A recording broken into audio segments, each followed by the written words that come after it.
요한계시록 1장은 예수님의 제자 요한이 마지막에 예수님께로부터 받은 계시를 기록한 그런 계시록입니다. 1절부터 3절까지는 예수 그리스도의 계시라 그렇게 말했고, 4절부터 7절까지는 예수 그리스도의 사역에 대해서 말했고, 그리고 8절부터 20절까지는 예수 그리스도의 모습에 대해서 말했습니다. 그래서 1장은 모든 것을 예수 그리스도의 중심에 있는 것을 말하고 있고, 이 계시록이 예수 그리스도의 계시록이라는 사실을 말하고 있습니다. 책 이름은 요한계시록이지만 그 계시는 예수님께로부터 왔다는 것이죠. 그래서 1절에 예수 그리스도의 계시라 그렇게 말했습니다. 계시가 예수님 통해서 왔다는 거죠. 그래서 이 계시라고 하는 것은 하나님의 뜻을 나타내 보여주는 것을 말하는데, 반드시 속히 일어날 일을 그 종들에게 보이시려고 이렇게 계시했다는 것입니다. 그런 모든 그 계시를 보면은 앞으로 일어날 일에 대해서 인류 역사에 대한 그 기록을 했기 때문에 이 계시록은 참으로 귀중한 것입니다. 사람이 과거 지나간 것은 역사를 기록하기 때문에 지나가는 것은 할 수 있지만, 앞으로 될 일에 대해서 정확하게 누구든지 그걸 바로 이렇게 기록한다는 것은 어려운 것입니다. 그것은 아무도 인간은 할 수가 없습니다. 물론 이제 소설같이, 공상소설같이 막 그렇게 썼던 사람들이 그게 현실화되고 그런 모습들을 보면서 우리가 이제 많이 느끼지만, 그러나 그것이 계시는 아닙니다. 계시는 정확한 역사 속에서 하나님의 뜻이 나타나는 것을 말하는 것입니다. 그것은 결국 이 모든 역사의 중심은 예수 그리스도 안에 있는 것이고, 그리고 역사의 전 과정을 하나님께서 섭리하고 있다는 사실입니다. 오늘 여기 1장의 말씀에도 나는 알파요 오메가 이런 표현을 많이 했는데, 이것은 헬라어의 알파와 오메가, 처음 글자와 마지막 글자, 영어로 A와 Z라고 하는 글자와 같이 시작과 나중, 이 모든 것에 대해서 하나님께서 주장하신다는 것이죠.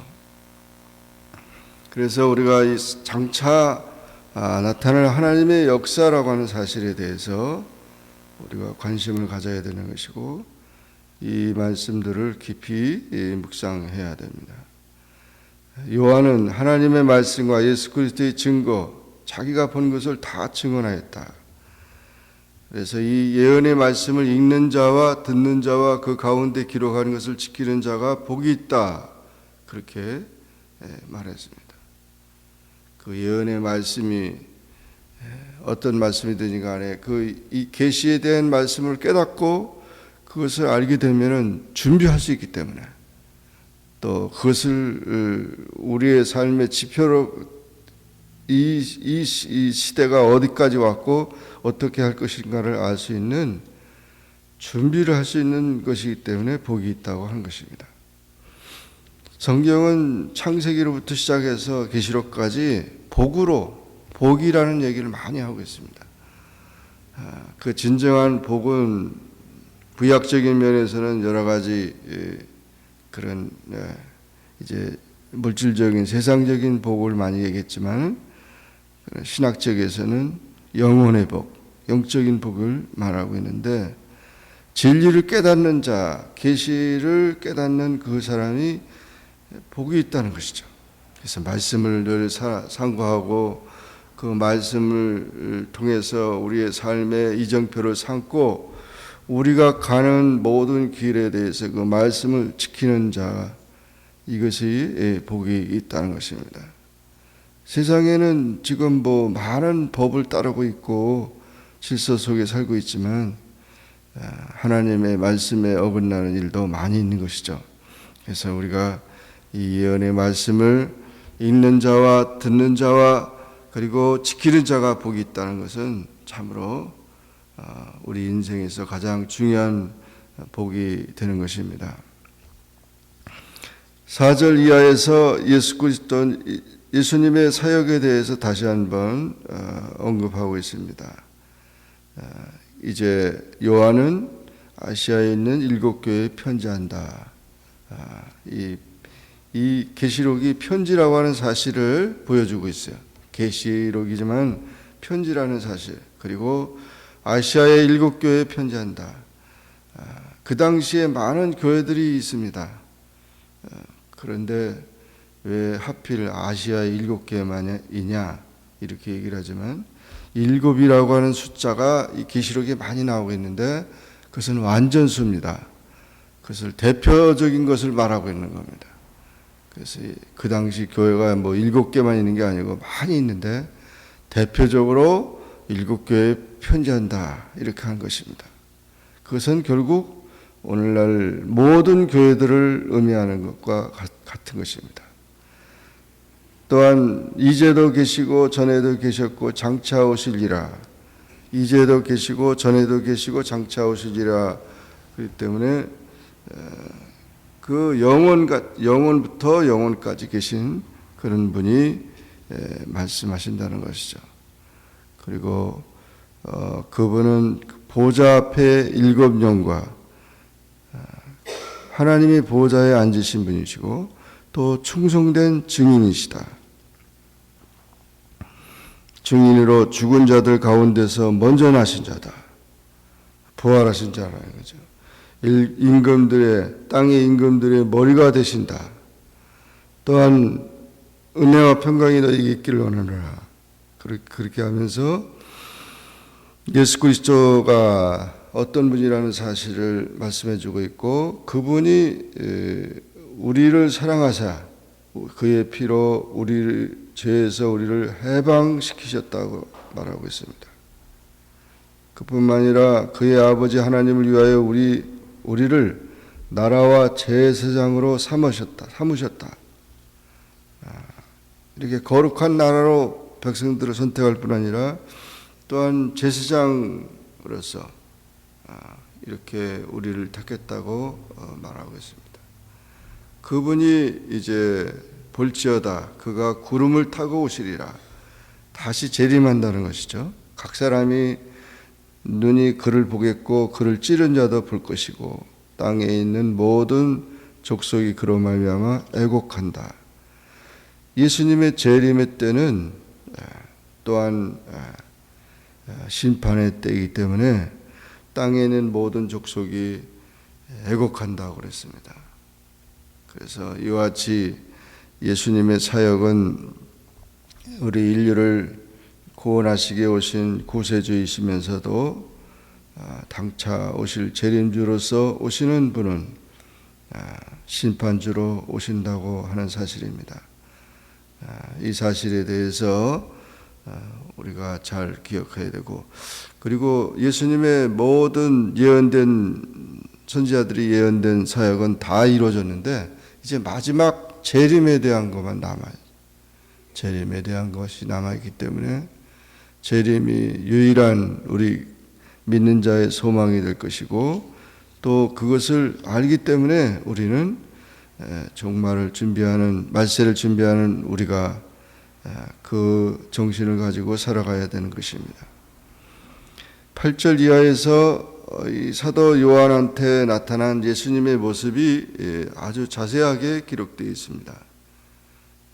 하나님이 이르시되 나는 알파와 오메가라, 이제도 있고 전에도 있었고 장차 올 자요 전능한 자라. 그러면서 음성이 들려지면서 그 자신 사도 요한에 대해서 자신도 소개하고 있습니다.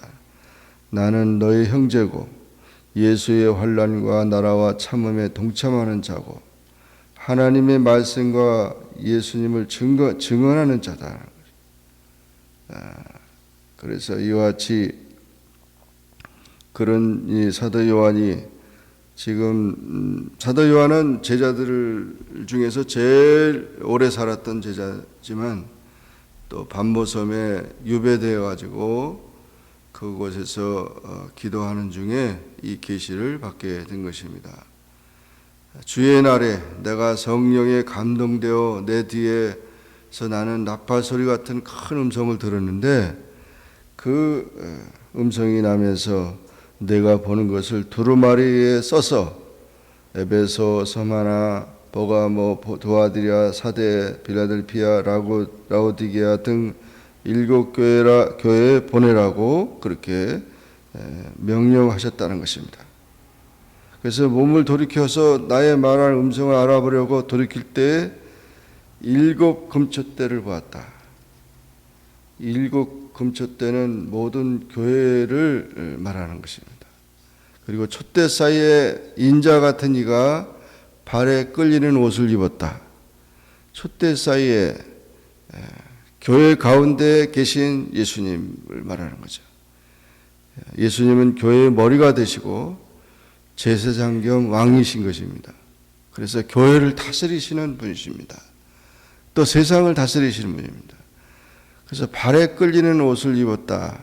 이 발에 끌리는 옷은 그 귀한 자들이 있는 건데, 특히 그 구약에는 이제 요셉이 어렸을 때 채색 옷을 입었는데 발에 끌리는 옷을 입었고, 그리고 이제 대제사장이 발에 끌리는 옷을 입었어요.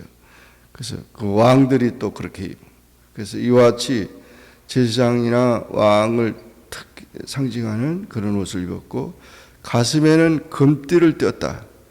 가슴에 금띠를 떴다는 것은 권세와 정의를 표시하고 대제사장이나 왕이 이런 금띠를 찼습니다. 그러니까 그런 권위를 가지고 있다는 거죠. 그리고 그의 머리와 털이 희기가 흰 양털과 같았다. 눈 같았다. 그래서 아주 찬란하고 하얗게 그렇게 보였다는 거죠. 그의 눈은 불꽃 같았다. 눈에서 막 불이 나오도록 그냥 그렇게 보여졌고, 그리고 그의 발은 풀무에 단련한 빛난 주석같이 그렇게 이제 정말 그 발에 밟히면 모든 것이 다 이제 그 묻히고 그렇게 부스러질 정도로 그 빛난 주석 같았다. 심판을 상징한 거죠. 그의 음성은 많은 물소리 같았다. 많은 물소리 같이 그 음성이 들려지고, 그리고 그의 오른손에 7별이 있었고, 그의 입에는 좌우에 날선 검이 나오고, 그 얼굴은 해같이 힘있게 비쳤다. 이런 예수님의 모습이 그냥 나타나서 그 광경을 보니까 사도 요한이 그 광경을 쳐다볼 수가 없었어요. 엎드려져서 그냥 죽은 자 같이 그렇게 됐다는 것입니다. 두려워하면서 이 창조주요 심판주이신 주님을 바라본 것입니다. 그러면서 음성이 들려졌습니다. 그가 오른손을 내게 얻고 이르시되 두려워하지 말라. 나는 처음이요 마지막이라. 살아있는 자다. 내가 전에 죽었었노라. 볼지어다 이제 세세토록 살아있어서 사망과 음부의 열쇠를 가졌다. 그러므로 네가 본 것과 지금 있는 일과 장차 될 일을 기록해라. 그리고 이 비밀을, 그 모든 이 비밀은 7별의 비밀과 7 금초대고, 7별은 7교회의 사자요 7 촛대는 7 교회니라. 그래서 교회 사자와 교회들에게 보여주는 그런 계시라고 그렇게 말했습니다. 요한계시록은 이렇게 예수님의 계시고 철저하게 마지막 때 주님께서 모든 것을 통치하시고 심판하실 그런 계시라는 사실을 우리가 보면서 정말 모든 역사가 예수님의 중심에 있다는 사실을 기억하고 이 말씀을 읽고 듣고 지키면서 복을 누리는 준비하는 주님의 백성들이 다 되기를 주의 이름으로 축원합니다. 기도하겠습니다. 사랑의 하나님 아버지, 은혜를 감사합니다. 오늘도 기도하게 하시고 주의 말씀을 상고하게 하시니 감사합니다. 요한계시록 1장의 말씀을 통해서 인류 모든 역사가 예수 그리스도의 중심에 있고 또 예수님께서 다 통치하신다는 사실을 계시록을 통해서 알려주셔서 감사합니다. 예수님 안에서 되어질 모든 이 세상의 역사를 우리가 분별하고 준비하며 나아가게 하옵소서. 우리가 받은 구원의 확신을 가지고 또한 주님이 다시 오실 것을 재림할 것을 확신하면서 기다리는 사모하는 우리 모두가 되게 하여 주옵소서. 사도 요한이 예수님의 모습을 보았듯이 주님께서는 우리들의 대지상이 되시고 왕이 되시고 또 심판자가 되신 것을 확실하게 우리가 확신하면서 주님의 말씀과 그 모든 주님의 지시에 순종하는 그런 삶이 될 수 있게 도와주시옵소서. 깨어있는 자가 되게 하시고 진리의 말씀을 바로 분별하는 자가 되게 하옵소서. 예수님의 이름으로 기도하옵나이다. 아멘. 하늘에 계신 우리 아버지여, 이름이 거룩히 여김을 받으시오며 나라 임하옵시며 뜻이 하늘에서 이룬 것 같이 땅에서도 이루어지이다. 오늘날 우리에게 일용할 양식을 주옵시고 우리가 우리에게 죄 지은 자를 사하여 준 것 같이 우리 죄를 사하여 주옵시고 우리를 시험에 들게 하지 마옵시고 다만 악에서 구하옵소서. 대개 나라와 권세와 영광이 아버지께 영원히 있사옵나이다. 아멘.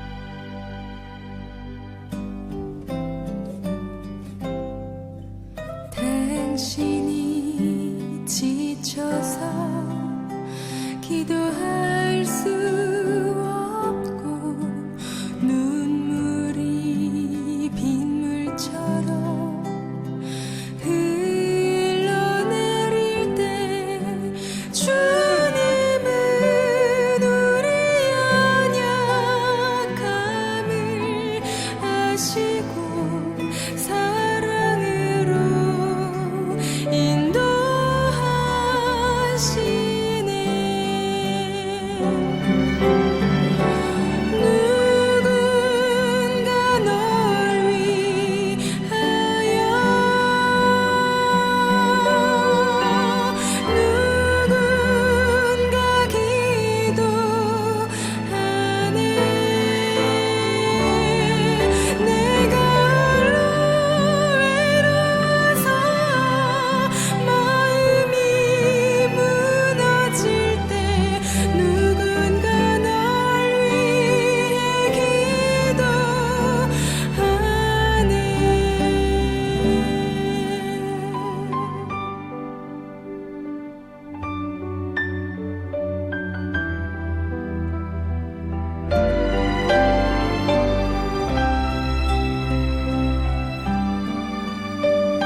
당신이